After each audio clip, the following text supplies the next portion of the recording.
Honestly, given what we got today, I expected more out of Tesla stock. Tesla stock is pretty much break even today. It's not going up, it's not going down, at least at the time of recording this video. It's up 1 cent.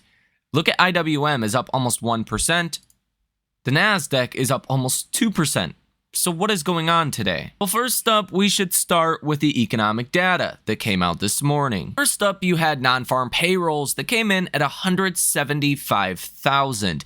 The expectation was around 238,000. So you missed the expectation by about 60,000 jobs. And this is the first number under 200,000 in quite a long time. And it's becoming more evident that the labor market is not nearly as red hot as you would think. If you exclude healthcare and social assistance that came in at 87,000 job ads for last month, you're actually not looking that great. Transportation and warehousing came in at about 21,800. Retail trade at 20.1 thousand. Wholesale trade at 10,000. Construction at 9,000. Government at 8,000. Manufacturing 8,000. Financial activities at 6,000. And leisure and hospitality at 5,000. The other sectors actually lost jobs last month. Now, the market's reaction to this is twofold, because a weakening labor market is good news for the Fed as long as inflation continues to fall, but it's not great for the prospect of company earnings. If people are not getting more jobs or staying employed, that's not going to be good for stocks. Then you bring up this question of maximum employment, and that's where you can have a heavier debate on the correlation between maximum employment and stock earnings. But this data did unequivocally point towards a labor market that is at least slowing down in pretty much all sectors besides healthcare. I think part of the market's concern today, and one of the reasons why Tesla stock is not doing as well, is because before you go into a recession, you tend to just see a plummet of non-farms. And when you start to see a weakening, it can go quickly. And when you start to see a weakening, it can go south quickly. This is taking a look at the 12-year period from 2000 until 2012, when you had 2 recessions during this time. And you can see, for an example, December of 2000, you had 165,000 job ads. And then next month, you were negative. The next month, you were positive 87,000 job ads. And then the next month after that, you were negative 35,000 and then negative almost 300,000. When you start to get a drop, you can start to see negative numbers. And that's where the markets would get a little bit spooked. Back in 2007, in December, you had 105,000 job ads. The next month, you had 1,000 job ads. If this was the first big drop based on expectations that markets were expecting, that could set you up for next month's non-farms that could be really bad or not nearly as good. Unemployment rate was expected to remain the same as last month at 3.8%. It actually came in at 3.9%. Overall, the non-farms coming in light and the unemployment rate coming in higher. It's not screaming recession, but it is a slowdown. And that's good for the Fed, bad for potentially company earnings, and that could be problematic. But you did have some good news on that inflation front in your non-farm payrolls report. You had average hourly earnings month over month that came in lower than expected at 0.2%. The expectation was 0.3%, and average hourly earnings year over year that came in at 3.9%. The expectation was around 4.1%. But most likely the reason why Tesla is not performing well, and a lot of small caps are not performing as well as big tech today, is your ISM services PMI that came out at 10 a.m. in the morning today. The headline number came in lower than expected at 49.4. The expectation was 51.8, so that's great. But when you dive into the specific components of ISM services, one sticks out in particular. That is ISM services prices. That came in at 59.2. The expectation was 53.5. So it looks like prices in the service sector, aka inflation and pricing pressures, went higher by a lot more than the markets expected in the last month. Now, I do think when you net all of these things out, this is positive for the Fed. ISM services prices, that's only one component to look at out of many other metrics of evaluating inflation. It's not the end of the world, and I would say net, this is a positive day today for markets. But let me tell you right now, if next month the non-farms come in even lower, and as we've seen historically, you can see big falls after a big fall, then that would not be great for markets and likely prompt the Fed to start reducing rates. So if you're in the rate cut camp for 2024, your odds just got a lot better. And if you take a look at the Fed rate monitor tool, now for the Fed funds futures contract on December 18th, 2024, you're expecting 2 rate cuts this year. There's a 36.7% probability of 2 rate cuts, a 29.4% probability of 1 rate cut, and 20.2% chance of 3 rate cuts by the end of this year, and almost a 5% chance of 4 rate cuts, and a 0.5% chance of 5 rate cuts. So there is definitely some weakening in the economy starting to be priced into the bond market. Now, the first rate cut is expected in September.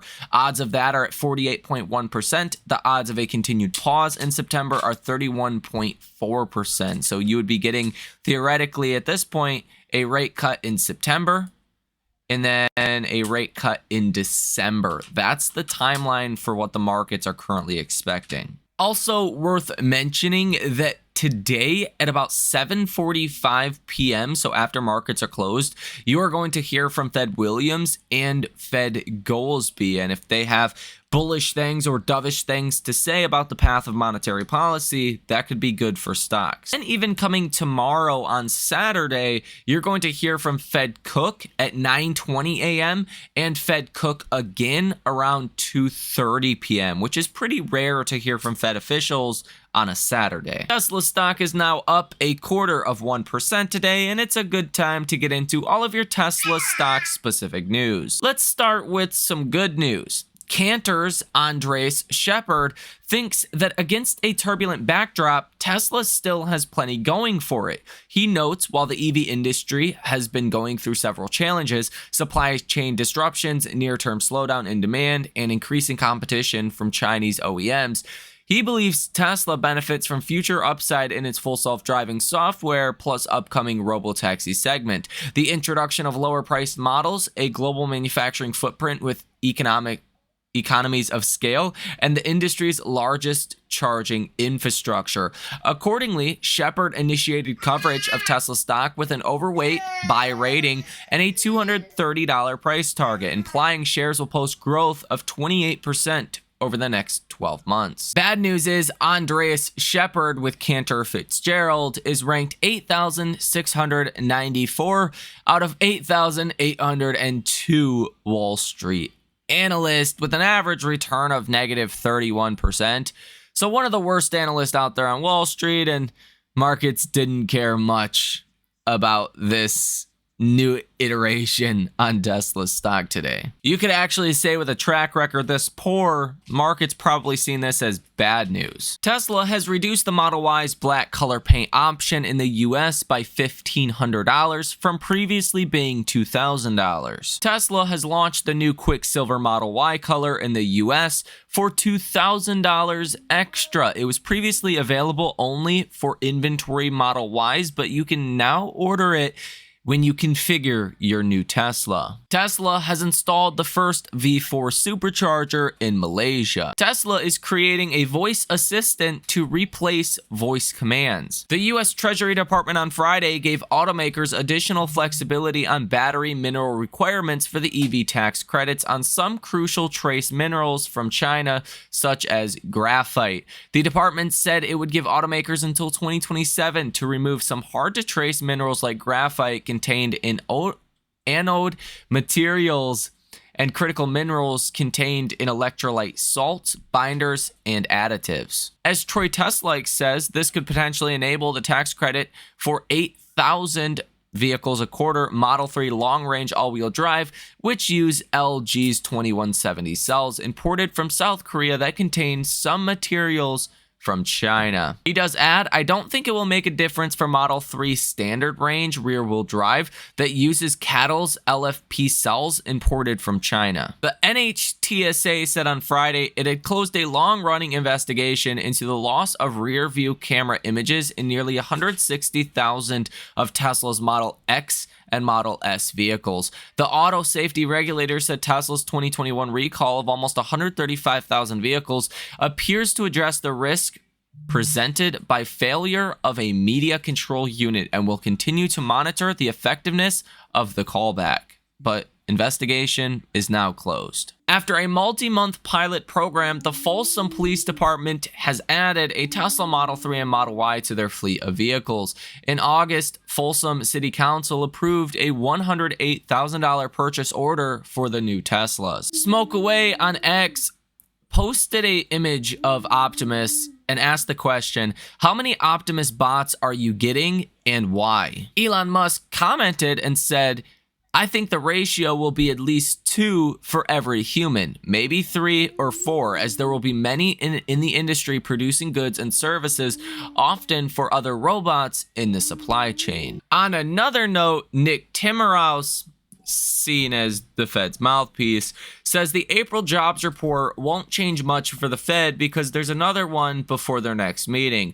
They're more focused on inflation data. It doesn't show unexpected weakness, but it will certainly help ease fears about reacceleration / overheating. Markets were also helped out today because Apple is up 7% after really not giving you great earnings, but markets perceive them as better than feared. And Apple did announce a $110 billion share buyback, which is the largest in history. And they also did up their dividend. And in this market environment, people like that. So Apple up 7% today is definitely having a positive effect on everything. Tesla's global inventory numbers for the Model Y really unchanged today at about 6,700. Same is true for the Model 3 at about 2,500. The Model X 2,400, and the Model S down here at about 1,200. Tesla is currently running about 4,000 different ads with Google. Google Trends data today is falling to 40, which is still sitting at a very good level, especially as the full self-driving trial has now ended in the US. If we take a look at option activity in Tesla stock by big money, these are hedge funds, institutions, and money managers, you have seen 55 different trades today totaling $13.5 million with a positive order value of 67%. The short interest of free float currently in Tesla sits at still multi-year highs at 3.85%, with $19.2 billion currently sold short in Tesla stock, equaling about 106.72 million shares. You can see today you have return shares or covered shares of about 1.88 million, borrowed shares of 131,000. That is a net covering of 1.75 million shares. As you can see here, Google Trends data for the Tesla lineup does show a continued fall. The Cybertruck is now sitting at 52, the Model Y is at 26, the Model 3 is at 24, Model S at 11, and the Model X at 9. But this is still seasonally not the greatest time of the year for Tesla, and Tesla's Google Trends data overall is still pretty elevated. This suggests to me that you're probably seeing some pretty strong deliveries for Q2. Over on StockTwits, sentiment today for Tesla is a little bit better than it was yesterday, sitting yesterday it was 57. Both of the past 2 days are considered bullish. Message volume today is a little bit lower at 45, which is considered normal, almost on the low side. Yesterday you were at 47, which is again considered normal, and the participation ratio is also considered normal today at 54. On a technical basis, the RSI for Tesla is sitting at 56.11, so pretty neutral. The MACD is continuing to rise. That is a great sign. The MACD line is currently positive over 2. The signal line still negative 1.4, but that is definitely on the upwards trajectory as well. Most notably today, Tesla stock is holding support at this trend line. That is great. Today could have been a much worse day. At one point today, Tesla stock hit a low of about $178 per share. That would have been under this trend line. Now, anything can happen by the end of the day today, but I would assume Tesla stock is going to stay above this trend line. In that case, you're really going to be testing that 188 level again. It's really only a matter of time. Now, if you fall under this trend line, then you fall back to that 50-day moving average. But so far, things still look pretty good for Tesla. And the last couple of days have really just been a consolidation period after this large rally that you have seen from that low of $138.80 to the high of $198.87. You're just consolidating. And I do believe the overall trend remains very positive for Tesla following Tesla's earnings and really the re-rating to the upside that Tesla just seen. But we will talk about this more in the next video. That is going to do it for this video. That is everything you need to know in regards to Tesla stock and what's going on in our broader markets today. Hit the like button, subscribe to the channel if you guys would like to come trade with us live in real time. Check out that link down below in the description of this video as well. Enjoy the rest of your day, and I will see you in the next one.